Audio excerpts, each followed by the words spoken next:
Matthieu 7,12b, car c'est la loi et les prophètes. La traduction TCNT a rendu « car c'est là l'enseignement de la loi et des prophètes ». Comme l'apôtre Paul a écrit, l'amour est donc l'accomplissement de la loi, Romains 13,10.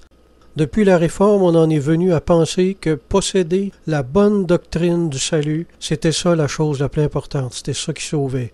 On en est venu à penser encore aujourd'hui que si on croit en la doctrine du salut par la foi, on est sauvé.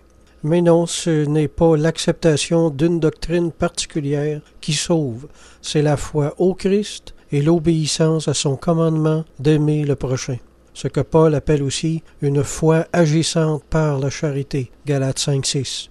Saint Jean Chrysostome a écrit « En effet, tous les commandements de la loi et des prophètes, dissémés dans les saintes Écritures, sont renfermés dans ce merveilleux abrégé, comme les innombrables rameaux d'un arbre sont contenus dans une seule racine. » Et j'ajoute pour plus de clarté que cette racine, c'est la pratique des œuvres charitables envers le prochain.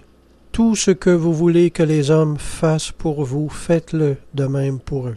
Les mots « faites-le » ne laissent aucun doute. Il faut faire quelque chose pour être un vrai chrétien.